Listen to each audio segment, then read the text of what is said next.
Member ज़िला council के लिए आपने इलेक्शन कंटेस्ट किया, हार की वजह क्या बनी? हमारे पास उस तरह की टीम नहीं थी, बड़े पैमाने पर धांधली हुई है। किसने किया ये धांधली? उन जमातों ने की है, पैसे का भी बड़ा बेदरीक इस्तेमाल किया गया है। किसने कितना पैसा इस्तेमाल किया और कोई आपके पास सबूत हो? हमारे पास इसके सबूत भी हैं। धांधली का एक तरीका वारदात होता है, दोनों जमातें जो हैं वो बड़ी अच्छी तरीके से वाकिफ हैं। कौन से तरीका वारदात की तरफ इशारा कर रहे हैं? आवाज़ें दे दे के कहते रहे कि आपने नून लीग को वोट डालना है, कि आपने पीपल्स पार्टी को वोट डालना है। खौफ का खोल है, लोग खुल के सामने नहीं आते। आपने किसी रेवेलेंट फोरम पे आवाज़ नहीं उठाई? वज़ीर आज़म ने खत के जरिए मैंने उन्हें भी आगाह किया था। देखें, इलेक्शन कमीशन का दरवाज़ा नहीं खटखटाया? आपके पास तो सबूत भी हैं। देखें, उस तरह के वोट नहीं है हमारे, हम इलेक्शन कमीशन का दरवाज़ा खटकाएं। मसाइल को उजागर करने और अपना मंशूर पेश करने के बाद भी लोगों ने आपको वोट नहीं दिया। बडानवी साहब हैं, 22-23 साल उनको सियासत करते हुए गए, 50-60 साल से एक खानदान को सियासत करते हुए मसाइल ही लोगों ने हल करने थे। आपके पोस्टर्स कुत्तों के ऊपर लगाया जाता रहा। कौन ऐसे लोग मौजूद थे आपकी यूनियन काउंसिल जिन्होंने इस तरह के काम किए? जो हमारी तस्वीर जो बैनर था कुत्ते पे चस्पा किया गया। नून लीग का ही जो है ज़्यादा लोग मौजूद हैं, पीपल्स पार्टी का वहाँ पे इतना अमल दाखिल नहीं है। सरदार नाइम आरजू साहब, आसिफ हनीफ कैलवी साहब, आपकी कैंपेन में उन्होंने शिरकत की? हमारी कैंपेन में किसी जगह पे भी उन्होंने कोई हिस्सा नहीं लिया है। हमने कई बार उन्हें दावत भी दी। नाइम आरजू साहब का वो अपनी यूनियन काउंसिल से नहीं निकले। इसी तरह आसिफ कैलवी साहब का भी काम बनता था, वो हल्के में भी मौजूद नहीं है काफ़ी अरसा से। सच्ची बात यही है, यहाँ पे हम कमज़ोर हैं।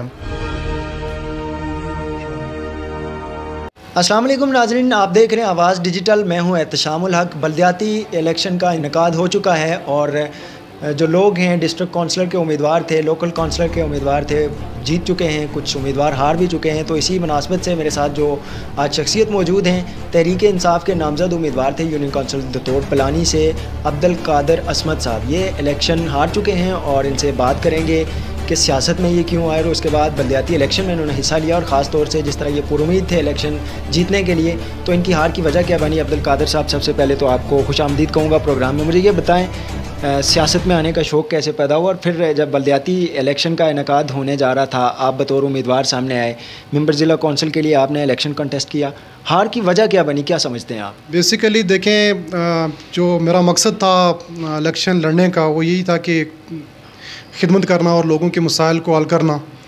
तो इसी मकसद के लिए मैं इलेक्शन में उतरा था। इससे पहले भी हम काफ़ी समाजी कामों में बढ़ चढ़ कर हिस्सा लेते रहे और यही था कि सियासत भी बेसिकली एक जो है ना एक खिदमत का नाम है और हम इस जज्बे को लेकर सियासत में एंट्री की है। और इलेक्शन लड़ने हारने की जो आप वजूहत पूछ रहे हैं कि तो हमारे जो यूनियन काउंसिल है ये दो जमातों का गढ़ है, पीपल्स पार्टी है और दूसरी नून लीग है। यहाँ पीपल्स पार्टी हमेशा जो है वो जीती रही है और नून लीग जो है वो दूसरे नंबर पे रही है। तो ऐसे माहौल में तीसरी जो कुव्वत है उसका खड़ा होना ही बड़ी बात है। तो ये है कि हमने वहाँ पे अच्छा खासा मुकाबला किया है। तो एक वक्त ऐसा था कि हम बिल्कुल जीत के करीब थे। हारने की वजह यही बनी कि हमारे वहाँ पे कोई उम्मीदवार थे ही नहीं, पूरी 5 की 5 जो वार्ड थी वो खाली थी। तो हमने सोचा कि चलें यहाँ पीटीआई की टिकट से जो है डिस्ट्रिक्ट काउंसलर का इलेक्शन लड़ते हैं और पार्टी का जो वोट बैंक है उसको हम जो है यहाँ पे उसको महफूज करते हैं। हम बिल्कुल जीत के करीब थे यहाँ। तो इलेक्शन उस तरह से फ्री एंड फेयर इलेक्शन होते नहीं हैं। अगर फ्री एंड फेयर इलेक्शन हो और लोगों को अपने ज़मीर का फ़ैसला होने दिया जाए तो फिर नताइज जो है वो मुख्तलिफ होते हैं। आप क्या समझते हैं कि जो आपकी यूनियन काउंसिल में इलेक्शन कंटेस्ट हुए वो फ्री एंड फेयर नहीं हुए? यही बात है कि वहाँ पे जो है धांधली हुई है और बड़े पैमाने पे धांधली हुई है।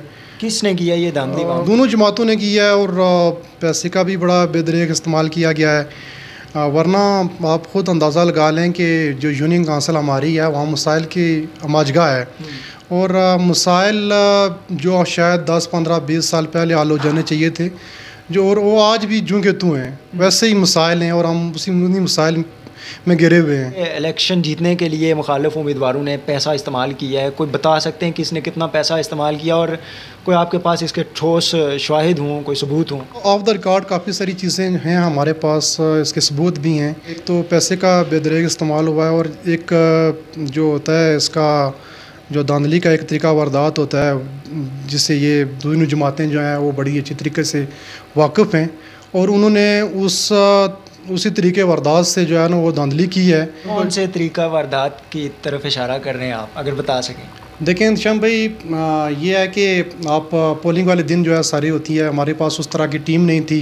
वहाँ हमारे जितने भी पोलिंग एजेंट थे, पोलिंग स्टेशन थे, वहाँ पे उन पोलिंग एजेंट जो मुखालिफ जमातों के पोलिंग एजेंट थे वो आवाज़ें दे दे के मतलब कहते रहे कि आपने नून लीग को वोट डालना है कि आपने पीपल्स पार्टी को वोट डालना है, जबकि ये वोटर के ऊपर होता है, वो आज़ाद होता है, वो बंद कमरे में जाके अपने ज़मीर का फ़ैसला करता है। तो वो जो मुखालिफ जमातें थी उनके एजेंट ने ऐसा किया कि वो गेट के ऊपर जहाँ पोलिंग होती थी वहाँ खड़े होके वोटर से यही पूछते थे कि आपने नून लीग को वोट डालना है। तो अब जो वोटर है वो उसने तो कहना ही था कि नून लीग को ही डालना है या पीपल्स पार्टी को ही डालना है, इसलिए कि लोग अभी तक उस खोल से जो खौफ का खोल है या जो खौफज़दा हैं लोग काफ़ी सारे इन जमातों से, इसलिए कि यहाँ एक इंतकाम की सियासत आप भी जानते हैं कि कितनी अरूज पे है। तो अब किसी को अगर बंद कमरे में जाके उसको उसके ज़मीर का फ़ैसला करने दिया जाता तो शायद नताज मुख्तलिफ होते। अब्दुल कादिर साहब, आपने इलेक्शन कैंपेन की होगी, लोगों के साथ डोर टू डोर कैंपेन के दौरान मिले होंगे आप लोगों को कन्विंस नहीं कर सके या आप लोगों को बता नहीं सके कि आज़ादी के साथ अपना वोट इस्तेमाल करें, और ख़ासकर जब आप ऐसे मसाइल की निशानदेही कर रहे हैं जिस तरह के आप कह रहे हैं यूनियन कौंसिल मसाइल की आमाजगाह है, तो उन मसाइल को उजागर करने और अपना मंशूर पेश करने के बाद भी लोगों ने आपको वोट नहीं दिया? इत्शाम भाई, बात ऐसा है कि इस पूरी तहसील में शायद मैं ही था जिसने एक बाकायदा मंशूर बनाया और उस मंशूर को आवाम तक पहुँचाया, एक एक बंदे के पास गई और लोगों को बताया कि आपकी मसाइल ये हैं, आपके पास जो है वो ना तो गर्ल्स इंटर कॉलेज है ना बॉयज़ है, आपके पास कोई सेहत का मरकज़ सिरे से मौजूद नहीं है, एक हमारे उधर डिस्पेंसरी है जो आजकल फ़ौजी चौकी बनी हुई है, और इसके अलावा फूड डिपो की सहूलत वहाँ पे मैसर नहीं है। जितने भी हमारे गरीब लोग हैं वो जो है ना महंगा आटा ख़रीदने पे मजबूर हैं। तो खेलों का कोई ग्राउंड नहीं है, वहाँ को रेस्ट हाउस की कोई सहूलत नहीं है, वहाँ कोई जो है उस तरह की सड़कें खंडरात बनी हुई हैं, और एक ही स्कूल है हमारा जो दतोट बॉयज़ स्कूल है जो शायद बताते हैं कि डोगरा के दौर का स्कूल है। तो ऐसी सारी सूरत हाल में हमने लोगों को बताया कि ये आपके मसाइल हैं, आप अपने मसाइल के लिए आवाज़ उठाएं, आप तब्दीली का साथ दें, आप उन जमातों को वोट ना दें जिन जमातों की वजह से आपके ये मसाइल मौजूद हैं। अगर एक बडानवी साहब हैं, मैं बात करता हूँ, तो वो 22-23 साल उनको सियासत करते हुए हो गए, 50-60 साल से एक ख़ानदान को सियासत करते हुए हैं। तो असल मसाइल इन लोगों ने हल करने थे, तो ये इन लोगों ने मसाइल नहीं हल किए और मसाइल हमारे वैसे ही के वैसे हैं। हमने लोगों को काफ़ी तरह कायल करने की कोशिश की है, लोग कायल भी हुए हैं, लोगों ने हमारे मंशूर को पसंद भी किया है और उसे सराहा भी है, लेकिन बदकिस्मती यह है कि हमारे पास उस तरह टीम नहीं थी जो हम जो है वो अपने वोट को आप क्या कहते हैं? आप जैसे बार बार बता रहे हैं कि टीम की कमी थी और पॉलिसी मेकिंग में कुछ आपके मसाइल आए, तो क्या समझते हैं ये क़यादत का कुछ फेलियर भी हो सकता है? क्योंकि हमने देखा है कि नक्याल में तहरीक इंसाफ उस तरह से एक्टिव नहीं है, सिर्फ एक सीट ले सकी है यूनियन कौंसिल मोड़ा से तहरीक इंसाफ, तो क्या कुछ यहाँ पे मिस्टेक्स थी या कोई खामियाँ रह गई हैं जमात के अंदर? देखें, पीपल्स पार्टी को मेरे ख्याल से यहाँ पर जो उसका 50-60 साल से वो सियासत कर रही है। नून लीग जो है वो नून लीग मुस्लिम कॉन्फ्रेंस है, जो भी एक ख़ानदान है वो भी 50-60 साल से जो है यहाँ पे सियासत कर रहे हैं। तो तहरीक इंसाफ को मेरे ख्याल से अभी 10-11 साल हुए हैं सियासत करते हुए यहाँ पे। तो मुश्किल होता है कि आप उन दो जमातों का जिनका एक बड़ा दुरानिया गुजर चुका है, जिन्होंने एक बहुत लंबा अरसा यहाँ पे इक़्तिदार भी किया है और सियासत भी की है, उन लोगों में अपनी जगह बनाना एक आसान काम नहीं होता है। ये भी बताएं मुझे, हमने सोशल मीडिया पे देखा कि आपके पोस्टर्स को गैर अखलाकी जो तस्वीर भी शेयर होती रही हैं सोशल मीडिया पे, आपके पोस्टर्स को कुत्तों के ऊपर लगाया जाता रहा है और उसको वायरल किया जाता रहा, आपके पोस्टर्स फाड़े गए।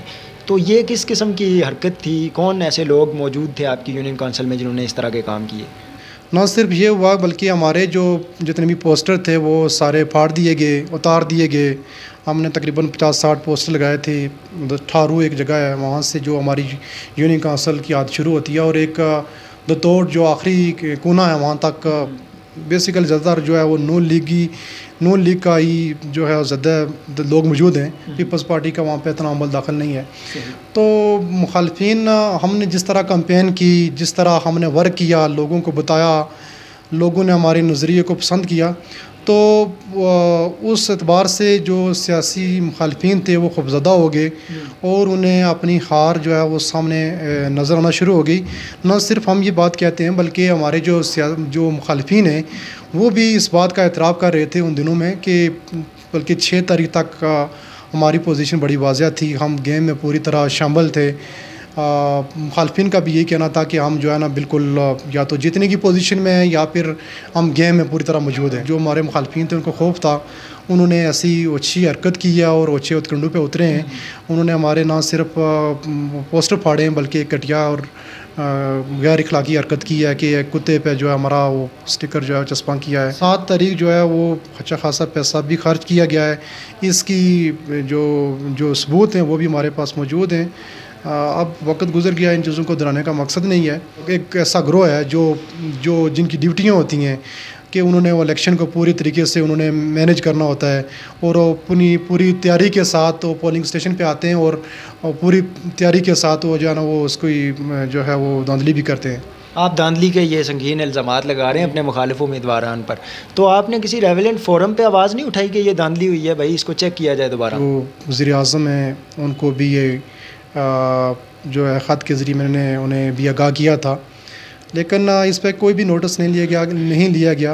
इलेक्शन कमीशन का दरवाज़ा नहीं खटखटाया आपने? नहीं, वहाँ पे मैंने नहीं किया है कोई एप्लीकेशन भी। देखें, उस तरह के वोट नहीं है हमारे कि हम इलेक्शन कमीशन का दरवाज़ा खटकाएं। अच्छा अब्दुल कादिर साहब, मुझे ये बताएं, जिस तरह नक्याल भर में तहरीक इंसाफ की जो क़यादत थी और ख़ास करके दोनों उम्मीदवार हैं, दोनों एक मरतबा इलेक्शन लड़ चुके हैं, सरदार नईम आरजू साहब, आसिफ हनीफ केलवी साहब, तो आपकी कैंपेन में उन्होंने शिरकत की किसी जगह पर कि चूँकि क़यादत का काम बनता है कि ओवरऑल पूरे हलके के अंदर विज़िट करे और अपने उम्मीदवारों को सपोर्ट करे? जी नहीं, बिल्कुल उन्होंने हमारी कैंपेन में किसी जगह पे भी उन्होंने कोई हिस्सा नहीं लिया है। हमने कई बार उन्हें दावत भी दी है लेकिन उन्होंने हमारे लिए कोई वक्त नहीं निकाला है। इसकी क्या वजह समझते हैं आप? तो देखें, जहाँ तक नईम आरजू साहब का ताल्लुक़ है वो अपनी यूनियन काउंसिल में मसरूफ़ रहे उनके, और उन्होंने अपने भाई को जिताया भी है और न सिर्फ अपने भाई को जिताया बल्कि वहाँ पे PTI की सीटें भी हैं। इसके बावजूद उन्हें चाहिए था कि क्योंकि वो पूरे हलके में लीड करते हैं और उन्हें चाहिए था कि वो बाकी भी जगहों पे न सिर्फ हमारी यूनियन काउंसिल में बल्कि दीगर यूनियन काउंसिल में भी जाते और जो उम्मीदवार हैं उनका हौसला बढ़ाते, उनकी कैंपेन में हिस्सा लेते। इसी तरह आसिफ केलवी साहब का भी काम बनता था, वो एक टिकट होल्डर हैं, सबका टिकट होल्डर हैं और उन्होंने 5200 वोट भी लिए थे इसी पार्टी से। तो लेकिन क्या कह सकते हैं, उन्होंने बिल्कुल कोई टाइम नहीं दिया है, बल्कि वो हल्के में भी मौजूद नहीं है काफ़ी अरसा से। यही वजह है कि यहाँ पे उस तरह का पार्टी का जो होल्ड है वो नहीं है। पार्टी जो तरीके इंसाफ है, सच्ची बात यही है कि यहाँ पे हम कमज़ोर हैं। बहुत शुक्रिया जी। ये अब्दुल कादिर असमद साहब थे, यूनियन काउंसिल दतोड़ से नामज़द उम्मीदवार थे पाकिस्तान तहरीक इंसाफ के डिस्ट्रिक्ट काउंसलर के लिए।